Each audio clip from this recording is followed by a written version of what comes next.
दिल्ली व मिल्कीपुर चुनाव के चलते जनपद के भाजपा जिलाध्यक्षों के नामों पर अब तक नहीं लग पाए मुहर। भाजपा जिलाध्यक्ष श्री कृष्णपाल ने कहा 30 जनवरी या 5 फरवरी के बाद नामों पर लग जाएगी मुहर। आजमगढ़। भारतीय जनता पार्टी जिलाध्यक्ष आजमगढ़ श्री कृष्णपाल ने भाजपा जिला कार्यालय पर आयोजित प्रेस वार्ता में बताया कि आगामी 30 जनवरी या 5 फरवरी के बाद भाजपा जिलाध्यक्षों के नामों पर मुहर लग जाएगी।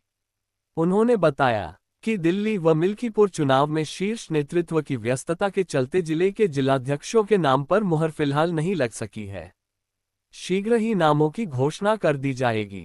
आपको बता दें कि भाजपा जिला अध्यक्ष पद आजमगढ़ के लिए 9 जनवरी को 56 दावेदारों ने आवेदन किया है। इन दावेदारों में निवर्तमान जिला अध्यक्ष के साथ जिले के कई पूर्व जिलाध्यक्ष और पदाधिकारी भी शामिल हैं। वहीं भाजपा जिलाध्यक्ष लालगंज के पद के लिए 10 जनवरी को 43 दावेदारों ने आवेदन किया हुआ है। भाजपा जिला अध्यक्ष पद के नामों की घोषणा के लिए उम्मीदवारों से लेकर पार्टी पदाधिकारी, कार्यकर्ता, भाजपा समर्थकों के साथ ही आम जनमानस की निगाह लगी हुई है।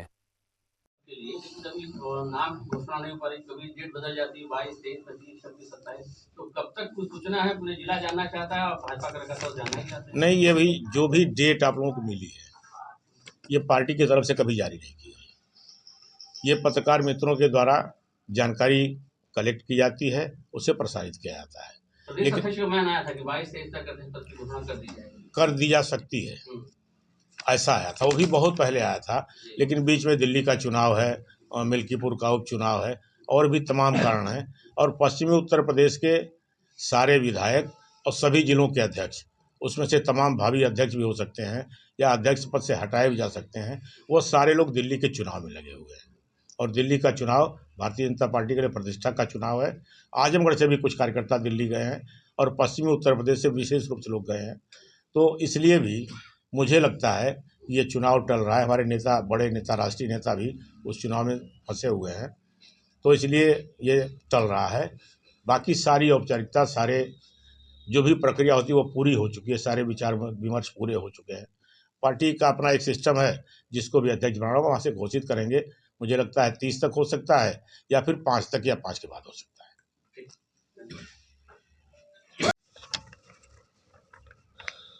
और उस दिन इन जो संकलित स्मृतियाँ हैं, उनके साथ जो भी स्मृतियाँ हैं, जो भी संकलित हुई हैं, उसको लेकर के एक डिजिटल प्रदर्शनी भी लगाई जाएगी। अभी जल्दी ही कार्यालय पर भी प्रदर्शनी लगी थी, उसी तरह से लगाई जाएगी। और इसके लिए ये काम हमें 31 जो सूची तैयार करनी है, जो संकलन करना है उनके स्मृतियों के साथ, वो 31 जनवरी तक हमें उसको इकट्ठा करना है। और उसके लिए आप सभी पत्रकार मित्रों से एक जनरल भी आह्वान कर रहे हैं भारतीय जनता पार्टी हर जिले में, और मैं भी कर रहा हूँ कि उनके साथ जो लोग भी कभी काम किए हैं, कभी उनके साथ रहे हैं, वो अपना फ़ोटो, उस समय फ़ोटो बहुत कम होते थे, उस समय के चित्र, उस समय के फ़ोटो, उनके साथ के लेख, उनके ऑटोग्राफ या जो भी किसी के पास हो, वो 31 जनवरी तक भारतीय जनता पार्टी की तरफ से इस काम को श्री ब्रजेश यादव जी देख रहे हैं और अवनीश मिश्रा जी, इन दोनों लोगों के फ़ोन नंबर सार्वजनिक किए जाएंगे, जिस पर जो लोग भी चाहें, जिनके पास उनके स्मृतियों से संबंधित कुछ भी है, उसको इन फ़ोन नंबरों पर इनको सूचित करें, उसको इकट्ठा किया जाएगा और उनको सम्मानित भी करने का काम किया जाएगा। इसी के लिए आज ये पत्रकार वार्ता आयोजित की गई है। और पूरा देश युग पुरुष अटल बिहारी वाजपेयी का जन्मशती वर्ष मना रहा है। आप सभी जानते हैं अटल जी जैसा व्यक्तित्व कभी कभी पैदा होता है, और उस महान व्यक्तित्व के आज 100 वर्ष पूरे होने जा रहे हैं।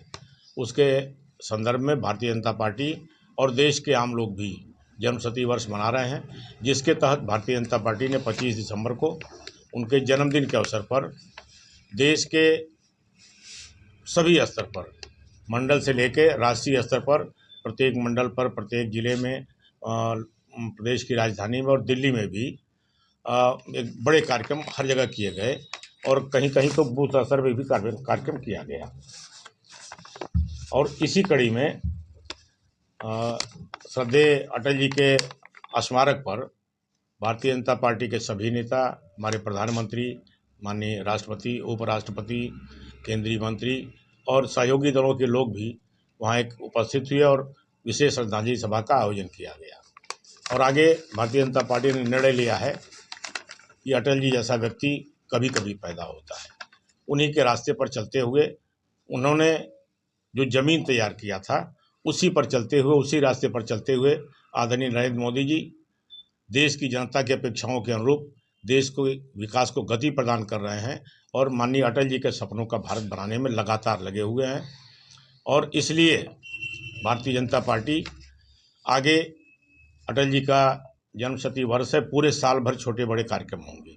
उसके तहत भारतीय जनता पार्टी ने तय किया है कि अटल जी के साथ जिन लोगों ने भी काम किया है जनपद में, ऐसे छोटे बड़े कार्यकर्ता, चाहे राष्ट्रीय स्वयंसेवक संघ के नाते जो लोग भी उनके साथ काम किए हैं, ऐसे सारे लोगों को चिन्हित किया जाएगा, उनकी सूची बनाई जाएगी और उनसे कलेक्शन किया, उनके साथ कोई लेख है, कोई फ़ोटो है, कोई वृत्ति चित्र है, कोई ऑडियो है, वीडियो है, जो भी होगा उसको इकट्ठा किया जाएगा और उसको सूचीबद्ध करके उनको सम्मानित करने का काम भी भारतीय जनता पार्टी करेगी।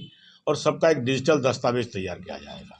जो भी कटिंग मिलेगी, आप सभी पत्रकार मित्र हैं, अखबारों में भी उस समय के जो लेख हैं, या मैं भी 93 के चुनाव में भारतीय जनता पार्टी का प्रत्याशी था और यहीं पर इसी जज्जी के मैदान में आदरणीय अटल जी की बहुत बड़ी जनसभा हुई थी और उसके बाद भी उनका एक आध बार जिले में आने का कार्यक्रम हुआ है। उसके पहले भी अटल जी कई बार आजमगढ़ में आए हैं, वो कहाँ रुके हैं, किसके साथ जलपान किए हैं, किसके साथ चाय पिए हैं, या उस समय के जो भाषण हैं, उस समय के जो लेख हैं, वो जिनके पास भी उपलब्ध होगा उनसे हम लोग इकट्ठा करेंगे, प्रयास करेंगे इकट्ठा हो और उसका एक डिजिटल दस्तावेज तैयार किया जाएगा, उसको प्रदेश को भेजा जाएगा। और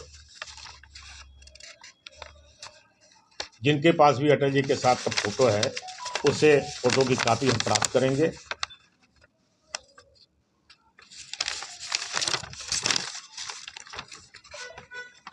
और इसको लेकर के 15 फरवरी से 16 मार्च के बीच भारतीय जनता पार्टी हर जिले में अटल विरासत सम्मेलन का आयोजन करेगी। अटल विरासत सम्मेलन उनकी स्मृतियों को सजोने का, उनके द्वारा किए गए कार्यों को जानने का और उनके समय में जो योजनाएं, बड़ी योजनाएं शुरू की गई थी, जिनको आज नरेंद्र मोदी जी आगे बढ़ा रहे हैं, उन योजनाओं पर विशेष चर्चा की जाएगी। और पूरे जनपद में जो लोग भी सूचीबद्ध किए गए अटल जी के साथ काम करने वाले, उनके साथ कहीं जलपान करते हुए, उनके साथ मंच साझा करते हुए, उनके विचारों पर लेख लिखे हुए, ऐसे जो भी संकलन हो जाएगा, ऐसे सारे लोगों को 15 फरवरी से 15 मार्च के बीच जिले पर एक बड़ा कार्यक्रम होगा। उसमें सबको बुला करके उनको सम्मानित किया जाएगा और उसमें जिले के, हमारे प्रदेश के बड़े नेता भी आएंगे जो उसको संबोधित करेंगे। इस खबर के प्रायोजक है गोल्डन बेकर्स एंड डेयरी, जिनका पता है main market Atraulia Azamgarh. Note हमारे यहाँ ice cream, birthday cake, pastry, patties, नमकीन, बिस्कुट, दूध, दही, घी आदि सभी सामान उपलब्ध हैं तथा ऑर्डर देने पर मटर पनीर भी मिलता है।